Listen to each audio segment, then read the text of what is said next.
बंदी छोड़ सतगुरु रामपाल जी महाराज जी की जय हो। परमपिता परमेश्वर की सभी प्यारी आत्माओं को मुझ पवन दास का सत्साई। सत्साई भगत जी, सवाल करना कोई गलत नहीं है। साध संगति के नाम से इसीलिए परमात्मा ने यूट्यूब पे चैनल खुलवाए हैं। हर संडे रात्रि 8 बजे लाइव शंका समाधान के माध्यम से परमात्मा अपने सत्सेवक बच्चों को निमित्त बनाते हैं। और परमेश्वर के प्रवचनों के बाद में इसीलिए परमात्मा ने साध संगति को महत्व दिया दूसरे नंबर पे, ताकि आपस में भगत भाई बहन बैठ के हरी चर्चा करें। जो पुराने भगत हैं, जो अनुभवी हैं, जिनको परमेश्वर ने अच्छा ज्ञान दे रखा है, हम उनसे कुछ सीखें, उनके अनुभव हम जानें, ताकि हमारी भी भक्ति में दृढ़ता आए।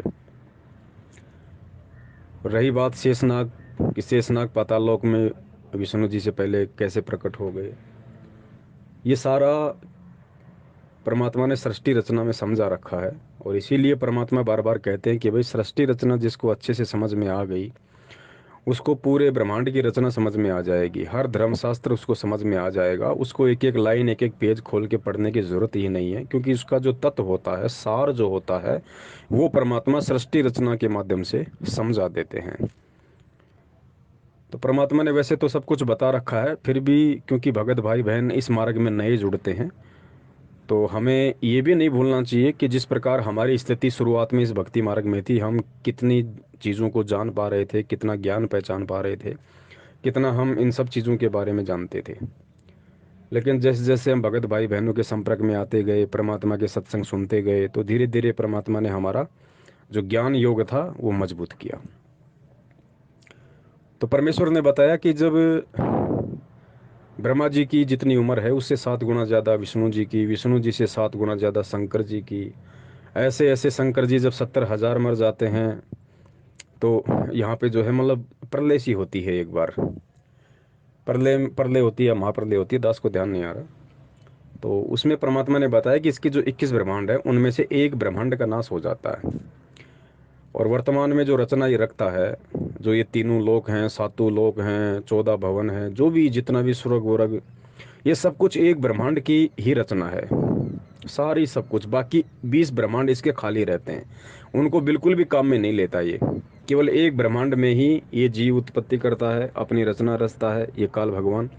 सारा खेल ये एक ब्रह्मांड से रचता है। तो जब महाप्रलय होती है तो एक ब्रह्मांड का विनाश हो जाता है। और जब ब्रह्मांड का विनाश होता है, तो गुरुजी ने बताया कि इस काल के पास में सिद्धियां हैं परमात्मा के द्वारा दी हुई। ये उस एक ब्रह्मांड की जितनी भी जीव आत्माएं हैं उन सबको बीज रूप में बना देता है, और दूसरे ब्रह्मांड में उनको बीज रूप में सुरक्षित रख देता है।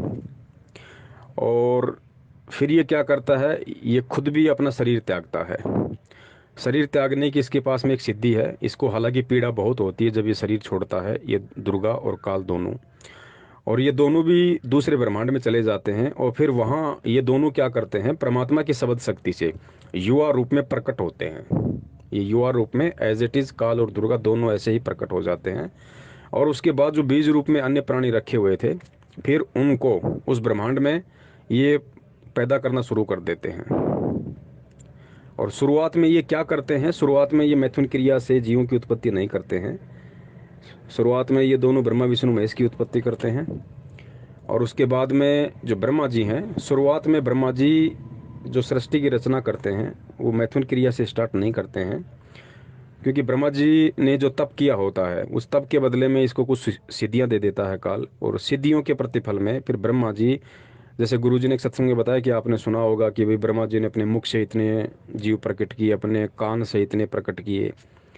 तो जब तक इसके पास वो सिद्धि थी, शब्द शक्ति थी, तब तक तो ये शब्द शक्ति से जीव प्रकट गया। और जब सिद्धियां खत्म हो गई तो फिर इसने आगे फिर मैथुन प्रक्रिया शुरू की। अब मुद्दा आता है कि भाई ब्रह्मा विष्णु महेश से पहले जो है वो कहाँ आ गया, शेषनाग पाताल लोक में। तो जैसे विकास भगत जी ने बताया कि भाई उससे पहले तो मधुर कैटब भी थे। तो मधुर कैटब के बारे में गुरुजी ने बताया कि वो दुर्गा ने अपनी शब्द शक्ति से उत्पन्न किए थे। दुर्गा ने अपनी शब्द शक्ति से मधुर कैटव को उत्पन्न किए थे, क्योंकि इनके पास में सिद्धियां होती हैं। ये खुद भी मतलब वो रूप बना सकती हैं, और ये चाहें तो एक अंश अवतार भी सृजन कर सकती हैं, यानी अपने शब्द से भी ये जीव उत्पन्न कर सकती हैं। और ये चाहें तो इनके पास एक सिद्धि होती है, एक सिद्धि बहुचोलाधार है, तो ये खुद भी प्रकट हो सकती हैं। जिस प्रकार ब्रह्मा जी अपने पिताजी की खोज में तप करने चले गए थे, तो ब्रह्मा जी की निंद्रा भंग करवाने के लिए दुर्गा ने एक लड़की को भेजा। तो लड़की को दुर्गा ने प्रकट किया, क्या नाम था उसका, सावित्री था या कुछ ऐसा नाम था। वो ब्रह्मा जी को जगाने गई। ब्रह्मा जी ने कहा कि भाई जाऊं कैसे, मुझे दर्शन हुए ही नहीं। मैंने माता जी को कह दिया कि मैं बगैर दर्शन मुंह नहीं दिखाऊंगा, तो तेरे को कुछ करना पड़ेगा। तो जैसा भी उन्होंने कोई कुकर्म किया, और फिर एक गवाह बनाने के लिए उस सावित्री ने, क्या नाम था, पहुपति था कुछ ऐसा था, उस सावित्री ने भी अपनी शब्द शक्ति से, जो दुर्गा ने अपनी शब्द शक्ति से लड़की उत्पन्न की थी, उस लड़की ने भी अपनी शब्द शक्ति से एक पहुपति नाम की एक लड़की और उत्पन्न कर दी, जो उनकी गवाह बनी। तो ये क्या है भगत जी, जो बीज रूप में आत्माएं ये काल रखता है, ये उनको वहां पे उत्पन्न करता रहता है, क्योंकि इसने अपनी सृष्टि चलानी होती है। कोई भी आदमी मकान बनाता है, सबसे पहले वो नींव खोदता है, नींव तैयार करता है। तो नींव रूप में ये सबसे पहले ब्रह्मा विष्णु महेश की उत्पत्ति करता है। उसके बाद उस मकान को ऊपर लेंटर रखने के लिए कुछ पिलर खड़े करने पड़ते हैं। तो पिलर रूप में फिर ये शेषनाग हो गए, मधु कैटभ हो गए, या अन्य जितने भी मुख्य मुख्य जो पात्र हैं, तो फिर ये उनको खड़ा करता है। और फिर जो लेंटर जो छत होती है, फिर छत रूप में फिर ये ब्रह्मा जी से फिर ये जीवों की उत्पत्ति करवाता है। फिर ये कुछ शब्द शक्ति से, और बाद में कुछ फिर मैथुन क्रिया शुरू करवा देता है। तो ये इसका एक सृष्टि क्रम है। ये परमात्मा ने जितना हमारे लिए आवश्यक था उतना परमात्मा ने बता दिया। बाकी अंदर की गहराई को हम जान नहीं सकते, परमात्मा बताएंगे तो हम समझ भी नहीं सकते, क्योंकि हमारी बुद्धि वहां तक नहीं जा सकती। इसलिए परमात्मा हमें केवल उतना ही इशारा करते हैं, हमें केवल उतनी ही बातें बताते हैं जितनी भक्ति मार्ग में जान लेना हमारे लिए आवश्यक है। वरना वही मोटरसाइकिल का उदाहरण गुरुदेव ने दिया कि भाई बनाने वाले ने बना दी, और तेरा काम केवल 50,000 रुपये दे के घर पे लिया, और जिसने भी तेरे को बताया भैया ये गियर डलता है, ये ब्रेक है, ये क्लिच है, ऐसे चलती है, बस इतना ही काफ़ी है। अगर उसके मैकेनिक बन जाओगे तो फिर मोटरसाइकिल को तुम बिगाड़ दोगे, तुम भी परेशान हो जाओगे। तो वैसे तो ये बातें हमारे कोई मतलब की है नहीं, क्योंकि वैसे तो भगत जी बहुत सारे सवाल हैं, ऐसी ऐसी इसके अंदर जटिलताएं हैं, आप और हम भी चक्रों में पड़ जाएंगे। लेकिन परमात्मा ने एक मोटी मोटी बात हमें बता दी कि बेटा, इस दुनिया का सबसे बड़ा धर्मशास्त्र गीता नहीं है, इस दुनिया का सबसे बड़ा धर्मशास्त्र वेद नहीं है, इस दुनिया का सबसे बड़ा धर्मशास्त्र सागर नहीं है। जगत वालों के लिए तो ये सभी मान हो सकते हैं अपने अपने हिसाब से, लेकिन मैं भगत की बात कर रहा हूँ। जो सच्चे सतगुरु की शरण में आ जाता है, तत्वदर्शी संत की शरण में जो व्यक्ति आ जाता है, उस व्यक्ति के लिए सबसे बड़ा धर्मशास्त्र उसका सतगुरु होता है। सतगुरु से बड़ा उसके लिए फिर कोई शास्त्र नहीं होता है, क्योंकि शास्त्रों से हमें जानकारी मिलती है। और जब भगत हम बन जाएंगे परमात्मा के, तो फिर शास्त्रों से ऊपर का ज्ञान वो सतगुरु दिया करता है। अब शास्त्रों से ऊपर का जो ज्ञान देगा, अब उसके ज्ञान को समझना फिर भगत जी हमारे बस की बात इतनी है नहीं। तो हम केवल उतने ही जान लें, उतना ही समझ लें जितना हमारे लिए ज़रूरी है, क्योंकि हम वो भूमिकाएं नहीं निभा सकते जो भूमिका परमात्मा सतगुरु रूप में स्वयं निभा रहा है, हम वो नहीं निभा सकते। तो परमात्मा एक लिमिट में हमें रखते हैं, और एक लिमिट में ही हमारे को रहना चाहिए। अभी तो बहुत सारी बातें हैं भगत जी। सतलोक कौन सा फाइनल लोक है? सतलोक कौन सा पूर्ण मुक्ति का लोक है? सतलोक तो ठीक है, अक्षर पुरुष के लोक और 21 ब्रह्मांड से ऊपर जो सुख सुविधाएं हैं वहाँ तक का लोक है। सतलोक जाने के बाद हम मरेंगे नहीं, हमारे को कोई दुख नहीं। कहने का मतलब है वहाँ जाके हमें पूर्ण सुख है, इन तीनों लोकों के बजाय। ये जो 21 ब्रह्मांड हैं और जो अक्षर पुरुष के साथ संग ब्रह्मांड है, इनसे उत्तम है सतलोक। उसके बाद हमारी इच्छा, हम ऊपर के लोकों में जाएं या ना जाएं, क्योंकि ऊपर जो अलख लोक, अगम लोक और अनामी लोक है भगत जी, वहाँ भी तो जीव आत्माएं हैं, वहाँ भी तो सुख सुविधाएं हैं। सतलोक से भी काफ़ी सुख सुविधाएं वहाँ हैं। तो वहाँ जाने की भी प्रोसीजर है। जैसे ओम नाम का साधक केवल ब्रह्मलोक तक जाता है, फिर सोहम नाम का साधक अक्षर पुरुष के लोक तक जाता है, और फिर जो परमात्मा जो सार नाम देते हैं वो सतलोक तक जाता है। और फिर भगत जी सतलोक से ऊपर तो और भी लोग हैं 3 भैया, उनकी भी तो भक्ति करनी है। गुरु जी ने क्या बताया, तेरा रामपाल अज्ञान किया सतलोक का वासी। और फिर उस वाणी में परमात्मा ने क्या बताया कि लोक अनामी जावेगी वहाँ को न मिले चुबारे, आत्मा और परमात्मा वहाँ को न रहते न्यारे। रामपाल प्रीतम प्यारे की आत्मा वहाँ पूर्ण आनंद ले रही। कौन से लोक में? अनामी लोक में। तो पूर्ण जो आनंद है इस जीव आत्मा को, वो केवल अनामी लोक में है। क्योंकि अनामी लोक में जाने के बाद में ये जीवात्मा परमात्मा के उसी शब्द में वापस समाहित हो जाती है, जिस शब्द से परमात्मा ने कभी इस जीव आत्मा को सतलोक में सर्जन किया था। और बहुत सारी बातें हैं भगत जी। सतलोक से पहले भी हमने गलती कर रखी है, तभी तो परमात्मा ने हमें सतलोक में हमें पटका। हमें सतलोक में जो परमात्मा ने उत्पन्न किया था, उससे पहले भी हमने दूसरे लोकों में गलतियां कर रखी हैं भैया। उन लोगों की गलतियों की सज़ा हमने सतलोक में पाई। सतलोक में गलती करी, उसकी सज़ा हम आज भुगत रहे हैं। तो अब हमने उसी सीढ़ी दर सीढ़ी तरीके से हमने ऊपर जाना पड़ेगा। पूर्ण मोक्ष केवल अनामी लोक में है, क्योंकि अनामी लोक में आत्मा और परमात्मा अलग अलग नहीं रहते। अनामी लोक में जाने के बाद में आत्मा का अस्तित्व सदा सदा के लिए समाप्त हो जाता है। परमात्मा इस आत्मा को उसी शब्द में समा लेते हैं जिस शब्द से परमात्मा ने कभी इस आत्मा का सर्जन किया था। तो पूर्ण मोक्ष तो भगत जी अनामी लोक में है। ये अध्यात्म है भगत जी। यहाँ अटपट करने वाले बहुत मिलेंगे, जीवों को भ्रमित करने वाले बहुत मिलेंगे। लग रहे हैं लोग, दुनिया भर के संत पंथ लग रहे हैं, सब इसी पंथ के पीछे, इसी संत के पीछे क्यों लग रहे हैं? क्योंकि यही संत और यही वो पंथ है जो हमें सतलोक तक की यात्रा करवा सकता है। क्योंकि सीढ़ी दर सीढ़ी है, जब तक हम सतलोक तक नहीं जाएंगे हम आगे के लोकों में नहीं जा सकते। हम डायरेक्ट छलांग मार के नहीं जा सकते। ये परमात्मा ने संकेत दिया है कि लोक, कि रामपाल प्रीतम प्यारे की आत्मा वहाँ पूर्ण आनंद ले रही। कहाँ ले रही? लोक अनामी जावेगी वहाँ को न मिलन चौबारे, आत्मा और परमात्मा वहाँ को न्या रहते न्यारे। अनामी लोक में, अनामी लोक में डायरेक्ट इस पृथ्वी लोक से छलांग मार के कोई अनामी लोक में जा सकता है? यहाँ परमात्मा ने हमें केवल सतलोक तक की भक्ति दी है, तो अनामी लोक में कौन कैसे चला जाएगा? तो परमेश्वर ने इस वाणी के माध्यम से साबित किया कि भाई मैं खुद, मैं कबीर परमात्मा हूँ, और मैं चाहूँ तो सतलोक में चला जाऊँ, मैं चाहूँ तो अलख लोक में चला जाऊँ, मैं चाहूँ तो अनामी लोक में चला जाऊँ। तो परमेश्वर ने यहाँ इशारा किया, ये संकेत किया हमें समझाने के लिए कि भैया मैंने तुम्हें जो भक्ति दी है, जो भी मैंने तुम्हें बताई है, और इस दुनिया के जितने भी धर्मशास्त्र हैं जिनको मानते हैं कि भैया मोक्ष मोक्ष दिलवाते हैं, कोई सतलोक तक का मोक्ष दिलवाता है, कोई कहाँ तक का दिलवाता है, तो अंतिम उपलब्धि इस पृथ्वी लोक पे यदि मोक्ष प्राप्ति की है तो केवल सतलोक तक की ही जानकारी है। तो रामपाल प्रीतम प्यारे की आत्मा अनामी लोक में कैसे चली गई भैया डायरेक्ट? कौन से धर्मशास्त्र में अनामी लोक जाने की विधि लिखी हुई है, बता दो। ये विधि तो भाई साहब, जब हम सतलोक चले जाएंगे, फिर सतलोक से ऊपर अलख लोक में जाएंगे, अलख लोक में जाएंगे, फिर हमारे को अगम लोक की जो भक्ति है वो दी जाएगी। अगम लोक में जाने के बाद फिर हमारे को अनामी लोक की भक्ति करवाई जाएगी। अब वहाँ तक पहुँचना तो एक सपने के बराबर है, वो तो हमने विचार भी नहीं करना चाहिए। क्योंकि पता, जब हम सतल हम इस पृथ्वी लोक से, जो इतना गंदा लोक है, उस भगवान के यहाँ आके इतना समझाने के बाद हम यहाँ से वृत्ति छोड़ने को तैयार नहीं है। इस गंदे लोक से, जो कि जड़ है, गंदगी है, कूड़ा है, हमारे यहाँ से ऊपर जाने की इच्छा नहीं बनती है। और जो मुश्किल से जो यहाँ पे स्वर्ग में चला गया, उसके तो फिर बात ही छोड़ो। और सतलोक में चले गए, फिर ऊपर जाने की इच्छा।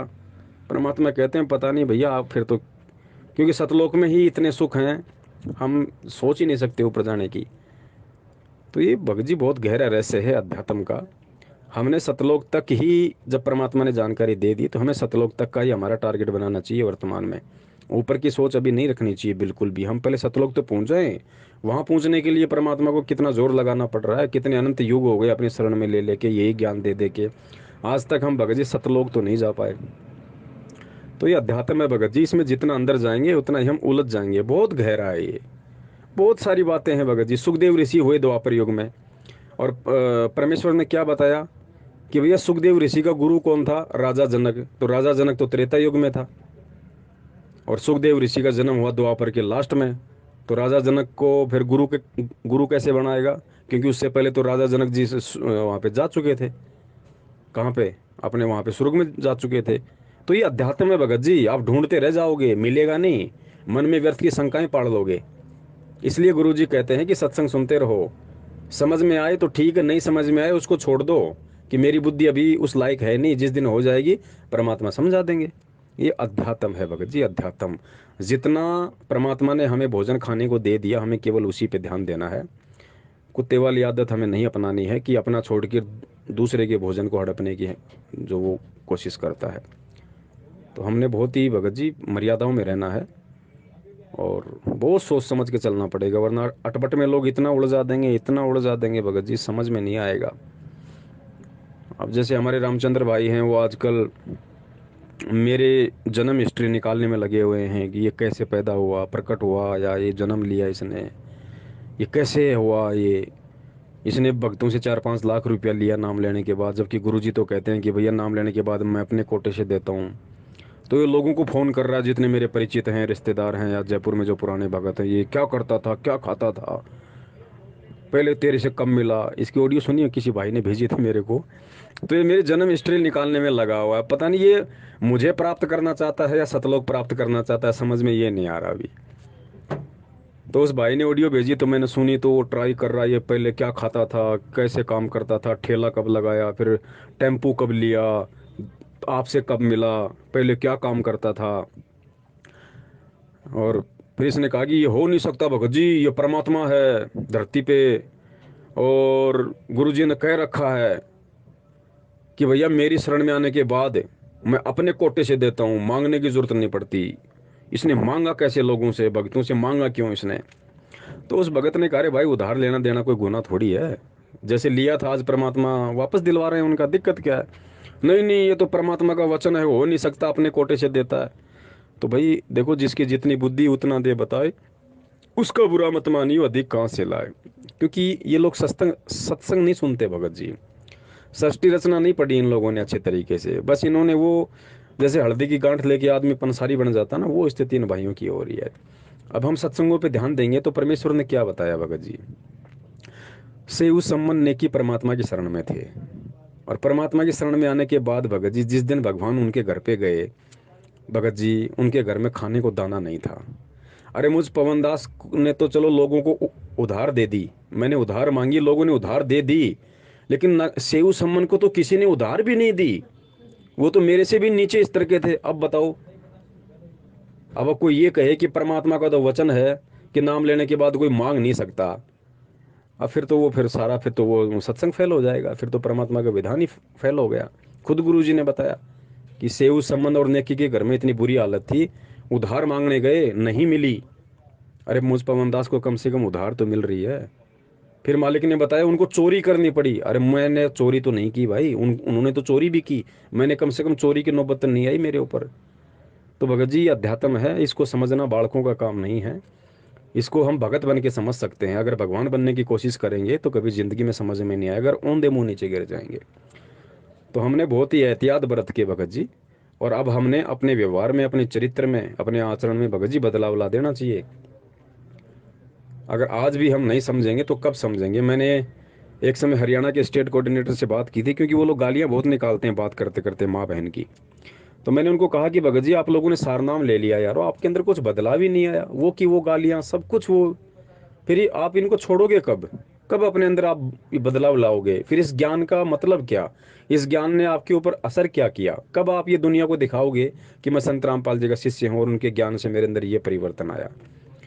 तो हरियाणा के स्टेट कोऑर्डिनेटर अमन गोदारा भाई साहब ने कहा कि अरे भाई बागड़ी, क्योंकि मैं राजस्थान का था, राजस्थान को बागड़ क्षेत्र कहते थे, कि अरे बागड़ी तेरे समझ में कौन आंदी? मैं को भाई कैसे?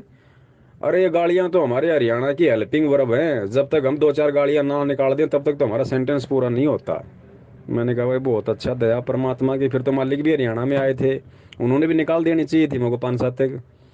तो भगत जी ये हाल है इन लोगों का, जिन्हें, जिसने नहीं सुधरना उसने नहीं सुधरना, वो कोई ना कोई विकल्प तैयार रखेगा।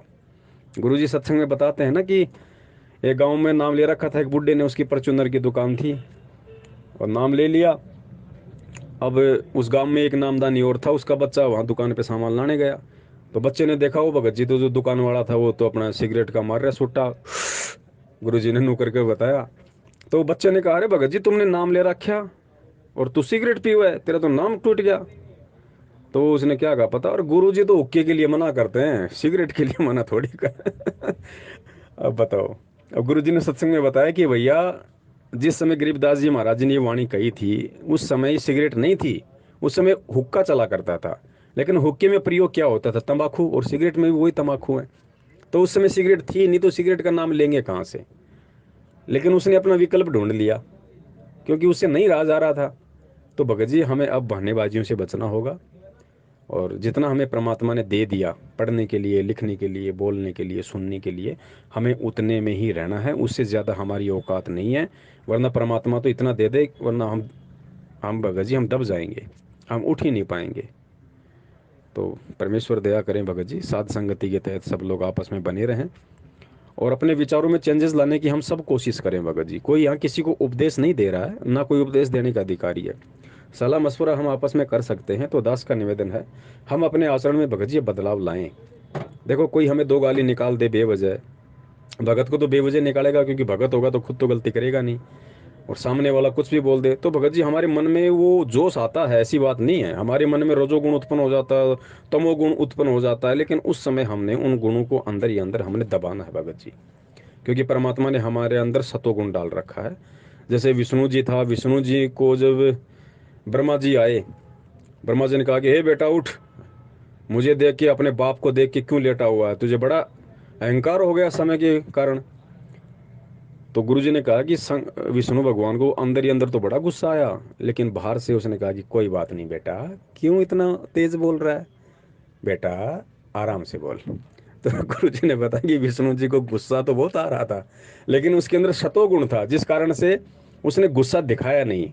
वरना उसका सतोगुण का फिर लोगों पे, पृथ्वी पे क्या असर पड़ता, पृथ्वी वाले भी फिर वैसे ही हो जाते, अंदर से तो वैसे और बाहर से वैसे। तो विष्णु जी ने गुस्सा जाहिर नहीं किया, अंदर अंदर उसको दबा लिया और बड़े प्रेम से उससे बात की, और एक एग्जाम्पल बन गया कि सतोगुणी इंसान सतोगुणी होता है। तो भगत जी हमने, हमारे अंदर तो परमात्मा ने उनसे भी उत्तम किस्म के और ऊंचे किस्म के गुण डाल रखे हैं। हमने क्या नहीं बनना पड़ेगा।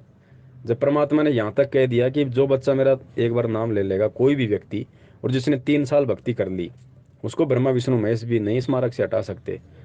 तो नहीं हटा सकते का मतलब क्या हुआ, 3 साल की भक्ति में इस ज्ञान को लेके एक पृथ्वी लोक का प्राणी विचार आधार से ब्रह्मा विष्णु महेश से ऊपर हो जाता है, ब्रह्मा विष्णु महेश से ऊपर का ज्ञान हो जाता है। तो अब हमने वो गुण भी धारण करने पड़ेंगे भगत जी। ज्ञान तो हो गया, ज्ञान तो परमात्मा ने करवा दिया, जो आज से पहले नहीं था, किसी को नहीं पता था। ब्रह्मलोक से ऊपर किसी को मालूम ही नहीं था, अक्षर पुरुष को कोई नहीं जानता था, खाली नाम नाम पढ़ते थे, लेकिन मालूम नहीं था कि अक्षर लोक हो कौन। इसीलिए तो गीता गीता अनुवाद करने वालों ने वापस घुमा फिरा पे श्री कृष्ण पे टोपी पहना दी कि यही भगवान है, यही सब कुछ है, ब्रह्म से ऊपर कुछ नहीं। तो भगत जी, अब हमें अपने जीवन में बदलाव लाना पड़ेगा, अपनी रहनी करनी में, करनी और कथनी में, और परमेश्वर के प्रत्येक वचन पे खरा उतर के भगत जी हमें अपने मानव जीवन को सफल बनाना पड़ेगा। धीरे धीरे हमें जीवित मरने की कोशिश भी करनी है। बहुत सारी जो गंदी आदतें हैं जिनको हम रोज करते हैं, परमात्मा भी हमें देखते हैं। और लेकिन परमात्मा क्या करे भगत जी, मालिक ने तो अपने सत्संगों में सारा विधान संविधान बता दिया है। कहने का मतलब है, कोशिश करें, हम एक बार में नहीं होता है, लेकिन हम कोशिश करें, कोशिश करेंगे तो भगत जी परमात्मा साथ अवश्य देगा। सत साहिब, जय हो बंदी छोड़ के। तन मन शीस ईस अपने पे, तन मन शीस ईस अपने पे, पहले में चोट चढ़ावे जब कोई राम भक्त गत पावे हो जी, जब कोई राम भक्त गत पावे हो जी। तन मन शीस ईस अपने पे, तन मन शीस ईस अपने पे, पहलम चोट चढ़ावे जब कोई राम भक्त गत पावे हो जी, जब कोई राम भगत गत पावे हो जी। भाई सतगुरु तिलक अजप्पा माला, युक्त जटा रखवावे, सतगुरु तिलक अजप्पा माला, युक्त जटा रखवावे। जत को पीन सत का चोला, भीतर बेख बनावे जब कोई राम भगत गत पावे हो जी, जब कोई राम भगत गत पावे हो जी। भाई लोक लाज मर्याद जगत की, तृण जो तोड़े बगावे, लोक लाज